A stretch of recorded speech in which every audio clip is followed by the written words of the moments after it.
So welcome back. Now, on Thursday, the 3rd of May 2007, in the Portuguese holiday resort of Praia da Luz, 3-year-old Madeleine McCann from Leicester in England disappeared without trace. It has been just over 4 years since she vanished, and since July 2008, no police force anywhere in the world has been actively looking for Madeleine. Yesterday was Madeleine's 8th birthday. I'm joined now by Madeleine's parents, Kate and Jerry McCann. You're both very welcome to the programme. Thanks for coming. I hope it's not an inappropriate question to begin with, but I think just to put a bit of context as to where we are and who you are, you might tell us a little bit about yourselves and, you know, how you met, and bring us up to date, just to kind of give us a more human look at you, because we've seen the headlines, we've heard different stories, but tell us a little bit, if you would, about yourselves. And I'll start, because you start, Jerry. I think there's a bit of discrepancy in the book here. Okay. When we were both newly qualified doctors, we both went for the same job, and I was sitting waiting to go in to be interviewed, and I saw this beautiful young long girl with long blonde hair. I'm like, wow, she's beautiful. And we didn't actually speak, but neither of us got that job. 6 months later, Kate moved to Glasgow, and we ended up working in the same hospital. So I've been in Dundee as a medical student and did my first job there. Yeah. So it was February of '93, and we were both young doctors in Glasgow, and we didn't directly work together, but our paths crossed socially. So. And you describe yourself as much shyer to Jerry. You say that you were the shy half of the partnership, and Jerry is a bit more of the outgoing character. Definitely. I mean, I'm an only child, so our house was quite quiet, whereas, you know, Jerry's the baby of 5 kids and quite a loud family, I think. Yeah, so it's a different... Typically Irish, really. Yeah. You know, my 3 sisters and brother were all born in Donegal, so I'm the only one that was born in Glasgow, so it was pretty typical sort of Irish Catholic so upbringing. It's a big Donegal connection then between... Yeah, no, it's fantastic. It's been over many, many times. I'm sure. And was it the case that you always wanted to have children, that you were very keen to be a mum very soon, is that right?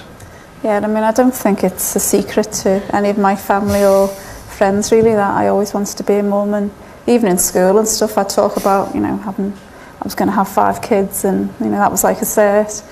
And in my medical school yearbook at the end it just says prognosis mathematician and mother of 6. Yeah. So I was very definite about that. Halfway there. Halfway there. You had difficulties initially, isn't that right? I mean, you talk about this in the book, but maybe you'd explain to us what those difficulties were and how you overcame them. I suppose like most people, you don't really anticipate problems, and I guess I took it for granted really that, you know, I'd have children and all would be well. So we got married when we were 30, so we weren't the youngest, I guess. So I wanted to start a family as soon as possible. Yeah. But it just didn't happen really, and 2 years down the path, I knew, to be honest, I mean, even after 6 months, I was thinking doesn't seem quite right. But when we got to 2 years, I went to see a RGP, and then he sent me for investigations, and all that happened quite quickly. And I was diagnosed with endometriosis, which may or may not have been relevant, but I underwent sort of surgery and laser treatment for that for a while. We tried again, it still didn't work. So by that point, really, we knew that we were going to need help, so we went for IVF. Okay, and along came Madeleine. Yep. And then along came the twins. Yeah. And I'd like you to tell me a little bit about Madeleine, if you would, the baby and the little girl she would become. What was she like? Was she good? Was she bold? Was she difficult? Was she a pleasure? How was she? The first 5 months was a real shock. I mean, she was absolutely beautiful, and we loved her to bits, but she had the most horrible colic, and we tried everything, and she said we won't use a dummy, and it was just everything we tried, and nothing really seemed to work. And I think for Kate and I, that period, although it was lots of happiness and joy, we were working a full shift system, passing her, and I was still working, and if I get home any later than 6 o'clock, there was trouble, because Kate was standing there, I need the toilet. Yeah. She was in a lot of pain. I mean, anyone who's had a baby who's had colic, you know. Yeah. They can't articulate it because they're babies. Yeah, but like a little fist would be clenched and her face would be purple, and you just feel really helpless because you know, it's really hard to ease that pain. But she got through that at about 5 months, and I mean, she was just awake constantly, Madeleine. Do you know what I mean? She's just so alert, taking it all in, and I sometimes think that was maybe why she always seemed a little bit ahead of the game, because she was just absorbing everything, you know. And as she got a little bit older, when she was 1, 2, 3, what sort of a child was she? Oh, she was absolutely great fun. Was she? Bags of personality. She's a little mimic.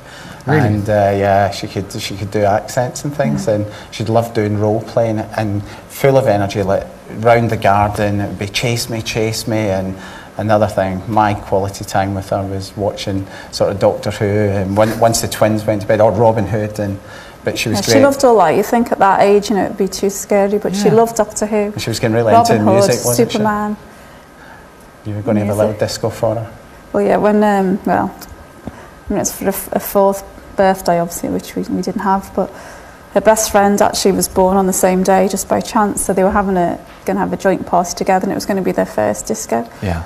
So I bought a CD, really, of girl bands. Yeah. You know. So she was moving into that realm. Yeah, so she was in all that, and yeah. I mean, one of my funniest memories was just driving along, and this little voice in the back was, I just heard this little voice going, "Gosha, Gosha," and I'm thinking, what's she on about? And I knew the tune, but and she was, you know, it was basically "Don't You" by the Pussycat Dolls. Don't you think you're girl? But yeah. So so she was really again ahead of the game by knowing songs and words and enjoying herself. A real character, you know, and she's very engaging. When was it decided that you were going to go to Portugal for a holiday? What happened? It was on New Year's Day, 2007, and our very good friends Fiona and Dave came round with their children, and they mentioned that they were going to be going with other friends of theirs who we know as well, and they said, "Do you fancy it?" And you know, Jerry got the laptop out and was looking at the resort and everything. And Kate and I hadn't been to Mark Warner holiday before, but Dave and Fiona had, and it looked great, and we're quite sporty, and we thought, and it was hard work with the kids, don't get me wrong, we love them and everything, but you felt, well, at least the kids would get a holiday, we'd get to spend time and get to do a little bit of things together as well, and we have always tried to do that, is to keep time for ourselves at some point. So to me it looked great. Kate was a bit more hesitant just about the packing, with going with 3 kids, toddlers essentially, and the hassle playing. And I just didn't know. We'd had some really good breaks in Centre Parks, and you know, we'd all loved it, and to me it just seemed, you know, going on a plane with all your baggage and it's an ordeal. So, I mean, that was all, but you know, I was the one that finally had to be convinced to go, really, and I got, you know, everyone else was very enthusiastic. So. And who did you go with, Kate? Who were your friends on the trip? Were they? So apart from David and Fiona, who we went with Matt and Rachel. Matt's another doctor who I'd worked with and in the hospital for 6 months, and then another couple, Russell and Jane, and I'd happened to work with Russell as well for 6 months. So we all knew each other, although Russell and Matt were more friends with Dave and Fiona, who are like our best friends in Leicester. So we all kind of knew each other. And Fiona's mum. So there were 9 adults. 9 adults, and all had kids, and probably felt, sure, look, they will all be in the same boat vis-a-vis kids and going out and so on. You developed, you worked out a kind of a routine, didn't you, when you got there that seemed to work for you? Would you tell us a little bit about that, particularly in the evening time when you were going for dinner and so forth? So what was that routine that you started to get into that groove? In the evening, well, the first night we went to a restaurant called the Millennium Restaurant. Yes. But it was over half a mile away, which when you've got 3 little kids and you don't have a buggy, it actually turns out to be a really long walk. Sorry, especially at that time of night when they're all a bit weary, because it was open quite late. So from the next night we went to the Tapas restaurant, which was close to the apartment. The problem with that one was you had to book on that morning, so there was no certainty if you'd be able to, you know, to get a table or not. Yeah, we kind of fell into the routine, and it was nearby, it was adjacent to our apartment, and the decision sort of processes for us where we kept the kids in the routine, so it was after their tea, bath, jammies on, milk, story in bed, and they were asleep between 7 and 7:30 every night. And rather than saying we'll put the kids in the creche and disturb them and bring them back, we said we'll just eat in the tapas area and we'll come back and check them. And other Mark Warner resorts do baby listening, and collectively we decided that that's what we do, really just to check the kids weren't crying. Before we get into too much detail about that, there was a point, wasn't there, that I think you made this in the point in the book, Kate, about the reservation that you made, that to say, look, we'll take the whole week here, and you point out that was something that concerned you retrospectively. Isn't that right? Well, on the Monday morning, Rachel, one of our friends, asked the receptionist, is there any way we could book it for the rest of the week? And she explained, you know, obviously we've got the children asleep in the apartments nearby, and it was very difficult at that time of night to take them to Millennium Restaurant. So the receptionist, who I believe was trying to be very kind, made a note of it in the staff book. She said, I'll ask and hopefully we'll get that reservation. But I discovered in the police files, which weren't released to us till August 2008, that in December 2007 there was a note, there was an entry into the police files in December 2007 that the receptionist had actually written in the staff book, can this group have a table reserved for the week because they're leaving the children alone in the apartment. And when I discovered that, I just felt sick, because I just thought, well, this is in a staff book, which by nature is seen by all staff. And it was also in the reception area, which obviously guests go through. And it may not have made any difference, sure. I don't know. But it's another thought process. To me, I think you're notifying people that the children are there on their own. I suppose the thing for us, looking back at it, we got into this routine from the Sunday through to the Thursday night, and we were checking very regularly. And we know whoever took Madeleine, it was a high-risk strategy, and you think someone's been, with hindsight, someone's been watching you and watching your routines, and if they knew the kids were there. So all these little things to us now have taken on a much greater significance. Was there an option to have childminders? Was there an option to have somebody listening in by a reception? Were they options for you in the hotel as a matter of interest? No, there were babysitters, but they were, I think they were limited, but I mean, to be perfectly honest, we didn't really think we needed to be, but we were so close to the apartment. Yes. I've said this quite a few times. We didn't even consider it, to be honest. That's how safe we felt. I mean, you may have heard that other Mark Warner resorts had what they call a baby listening service. Yes. So one of the staff will go around and listen outside the apartments to see if anyone's crying. Sure. But as it turned out, they didn't have one in Praia de Luz because it was a little bit more spread out, so it was harder for the staff to go around. But we effectively thought we were doing our own baby listening service, only it was like a child checking. Because you reproduce in your book, Kate, this map which shows the tapas bar, which is I think square A, is that right? That's right. And then your apartment in square B. So that's the swimming pool, might give you a bit of the geography of this. You're looking at roughly how much time to walk from A to B? It's probably about 30 to 45 seconds. So under a minute we'll get you from one there. Well under a minute. Well under a minute. And the plan was to do this every 30 minutes, that one of you would go. We'll get to that in a second, because I want to talk about Wednesday, the 2nd of May. And you had some class, as couples so often do, you had some class of a row. Can you tell me about that, Kate? Yeah, it wasn't actually a row, to be honest. And we don't row, but okay.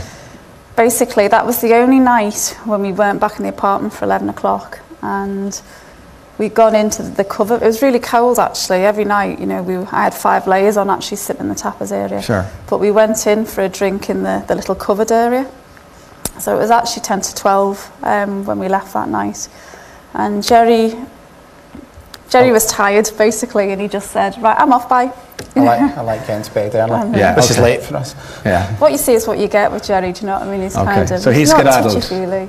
Yeah, he said, I'm off. Yeah. And Dave just said to me, something like, oh, that's right. He just joked, and he said, oh, she's not that bad, Jerry, you know. And anyway, I was a bit upset, I think, because he'd just gone off, and I was still standing there. And I don't know why it bothered me particularly, because I'm not usually that touchy. But anyway, I went back, literally 5 minutes later, I went back to the apartment, by which point Jerry's snoring. And at that point, I just thought, he's snoring, my 3 lovely kids are in that room, and there's a spare bed, I'm sleeping in there. With the kids. And, you know, I wouldn't have even mentioned this in my book, because it is so unusual. Sure. And, you know, I think we're very lucky, we do have a really good relationship. We don't row, and I know that is quite unusual. We don't, no, that's good, yeah. And other than when, like, one of us has been on call or something, you know, we don't sleep in separate rooms. So it was really unprecedented. But because obviously after Madeleine was taken, every detail was significant. That's why I brought it up. So I did actually, on the Wednesday night, I did actually spend the night in the room with the children. And why is that significant, do you think? Well, I don't know if it is, to be honest, Ryan. It's just I felt I had to share absolutely everything. But wasn't Madeleine upset the next day? Well, the next morning she said, Mummy, I can't remember if it was Mummy or Daddy now, why didn't you come when Shawnee and I were crying last night? And we both looked at each other and thought, that's odd, crying. And we didn't hear anything. Yes. And we had been back checking. And so we asked her, said, when did you cry? When, you know, sometimes when we first put them to bed, they cried. And she just dropped it. And as we were saying, Madeline was very articulate. And we kind of looked at each other and thought, did they wake up? Or was it the night before when Amelie had woken up? And Kate had obviously slept in that room. So at the time, we weren't even sure that they had woken up. But now... I mean, hindsight obviously is a wonderful thing. But there was something about it that obviously stopped us in our track. Yes. And it was probably just because our main concern was that the children had woken up. I mean, never for 1 second did I think there was anything sinister going on. I just thought, have they woken up? And obviously, you know, I was upset about that. I didn't, you know, if that had happened, then, you know. And do you rethink that then when you're going through with this fine comb? Is that the point that you go, I wonder, were they disturbed by something or someone? Is that the point you... Absolutely. I mean, at that time, I was, you know, I just thought, have they woken up? But I actually, at the end, I thought, probably didn't, to be honest, because Madeline isn't one to hold back. But as soon as I discovered that Madeline had been taken, you know, that was the first thing that came into my head, and I thought, oh my God, has someone tried the night before? You know. Let's go to that desperate day, the 3rd of May. It was a Thursday. You were nearly on the way out the door from your holiday. Let's go to a happy moment for starters, which is the last time you spent with Madeline and with the twins. What was that? Do you recall every moment? Is that etched in your mind? Those last hour or two? She was, on the first day, Madeline was really tired, and I remember by the time the children used to go from the kids club to a little area next to the tapas area for like high tea. And I'd actually been for a run, and I met them back there. Jerry was already there. And she was absolutely shattered. Yes. She was really tired, and I said to her, "You're all right?" And then she said to me, "Will you carry me, Mummy?" And that was unusual, you know, but we put that down to, you know, we're getting towards the end of a holiday. Yeah. They'd done loads of activities, and I just thought she was really tired. So I carried Madeline back with the other children. We went back, we decided we'd get them bathed and ready for bed because they were so tired, as opposed to going to the play area, which we usually did. Jerry was playing, they had like a men's tennis night between 6 and 7, so Jerry went for that, and I just sat down on the couch with the 3 kids and had some treats and biscuits and crisps and stuff, and she sat on my lap and just cuddled in, and she often liked to put my engagement ring on, so she had that on her finger, and then we read a story, and it was, you know, it was lovely. You know, what story did you read, Kate? Well, we had 2. One when we were sitting there was a Judith Kerr book called Mog, which is one of Madeline's favourites. Cat. Yeah. Yes. And we've got lots of Mog books. Yeah. And then when we went through to the bedroom and we were all sitting on Madeline's bed, we had If You're Happy and You Know It.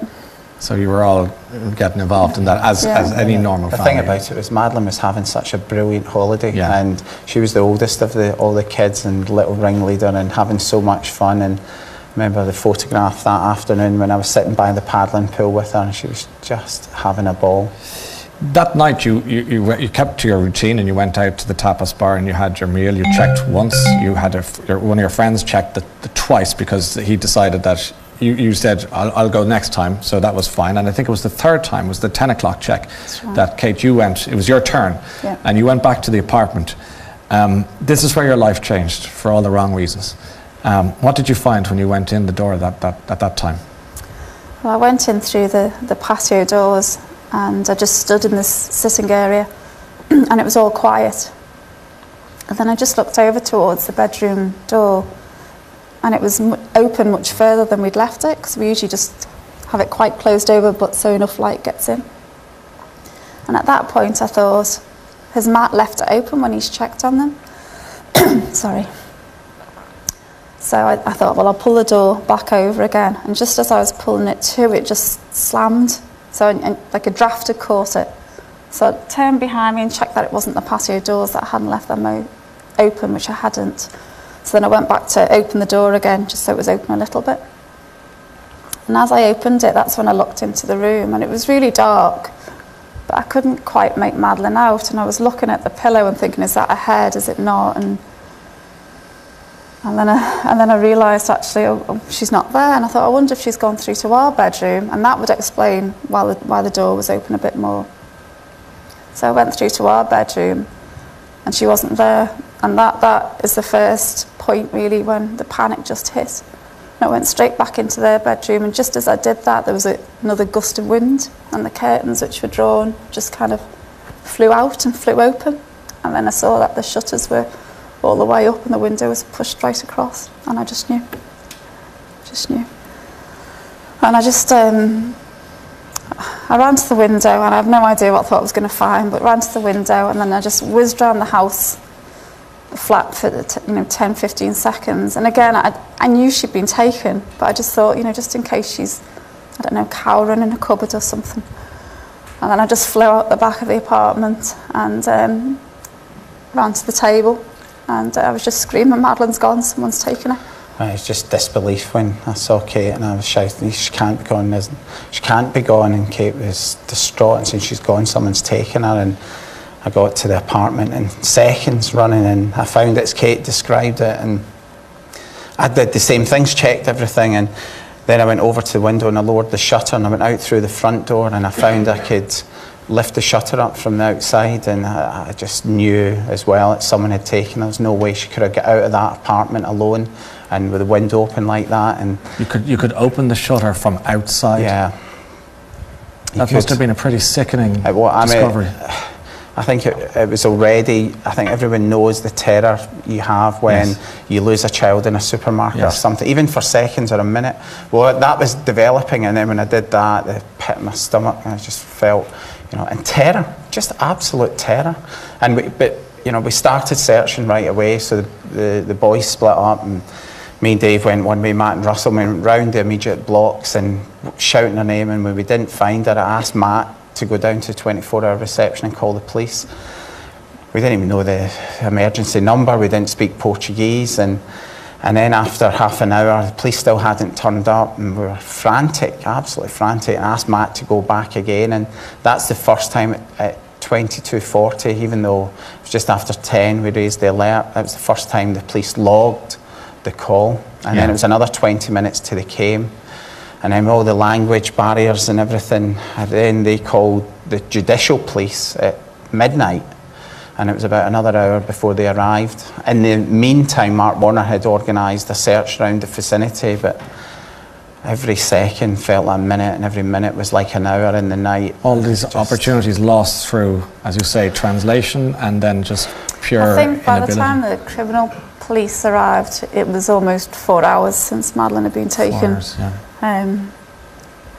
Why did you, Kate, why did you think immediately that she was abducted and hadn't wandered out of the apartment or gone somewhere? Why was that such a gut reaction for you, do you think? Well, there was absolutely no way a 3-year-old could open those shutters and the window. Simple as that. Simple as that. Yeah. And people, obviously people saying, "Are you sure she didn't wander off?" I'm saying, well, the shutter was up and the window was open. I'm not lying about that. And even if they want to say theoretically, oh, she wandered out the back of the apartment, then you're basically saying a 3-year-old has opened the long curtains, closed them behind her, opened the patio doors, closed them behind her, opened the gate at the top of the stairs, closed that behind her. With the child lock. And done the same at the bottom. It was just not, it's not possible. When the world's press descended at the resort, and I can't begin to imagine what you were going through, and yet you wanted them, because you kind of needed them there to highlight the cause. And then I think though the immediate reaction when we got back from the police station was shock at the number that had turned up. We were like, and we want to make it clear, we didn't actually call the media, and although we had the debate overnight when nothing seemed to be happening, but other people had called the media. Rachel had called a friend from BBC, and friends at home who we'd been spoken to, and we'd alerted the British consul, and we were saying nothing's been done. Just remember, we were ringing people at home, just screaming, frantic, just full of fear, and saying, please help us. And pray. We felt so helpless. We were on our knees. But the media, my immediate reaction was, I thought about media intrusion and the distress that everything we had, but at the same time something was kicking in saying we've got to appeal for information. What happened when, were you aware that people were saying, oh, look at Kate McCanns, she's very cold? I saw her laugh there one day. I think Jerry smiled one day. She was jogging. She mustn't care. You were accused of many things. They sedated the children. Later on, they suggested that you may have had a part in the disappearance, even the murder of Madeleine. You were accused of everything. You had the book thrown at you. Yeah. What do you do when that's happening to you? It's a terrible situation, actually. Just, I mean, apart from your daughter going missing, the other thing that we need to mention is that we were told explicitly that we couldn't talk about detail of the actual investigation. Did that make you seem evasive then? No, but under judicial secrecy. Yes. And the police weren't allowed to talk, and then we were getting all these leaks and then lies and smears and misinformation that was put out, and it was almost impossible to combat it because we weren't actually allowed to say anything, and no one was actually releasing. So there was one and I strongly feel it was a strategic approach to, because of the media attention and pressure from the UK particularly.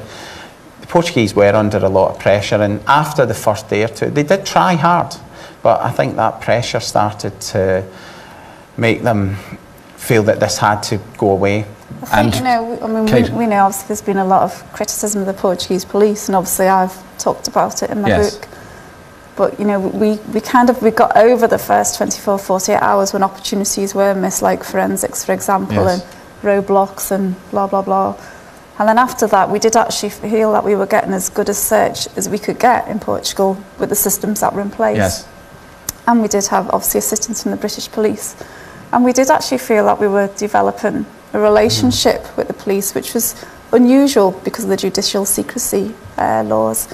So we did actually get to meet every sort of 10 days to 2 weeks, which is a lot, to be honest. When your child's missing, that's a really long time to wait for a snippet of information, but it was better than nothing. And when the Portuguese police decided that you were this word that became common parlance for people who didn't know before, including myself, aguidos, suspects, why do you think they decided you were suspects? Because there was all talk of sniffer dogs and blood being found and DNA being found in the boot of the car and all the rented car and so on. Why do you think that they took you in? We felt strongly that we had already been eliminated, just with the circumstances that we were there, the timings, we were in a group, etc., and we'd given our statements. But I think it was the pressure on them, and when the dogs came, which was actually something that happened at our request, because we wanted a more thorough search, and the National Police Improvement Agency recommended these dogs. And basically when the dogs barked in the apartment around their car, suddenly it gave them an opportunity to portray us as if we were involved. But it's ludicrous. Because they said the dogs scented blood, that was possibly Madeline's and so on.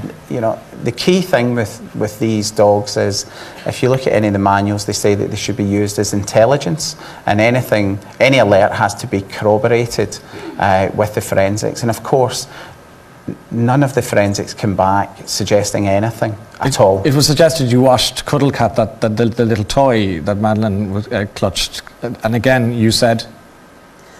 I mean, I just think it's ridiculous. It was 70 days later. I've been holding Cuddle Cat the whole time just for comfort. It was filthy and suntan lotion. Covered in suntan lotion and sand. If that was really significant, people think that was significant and that means something.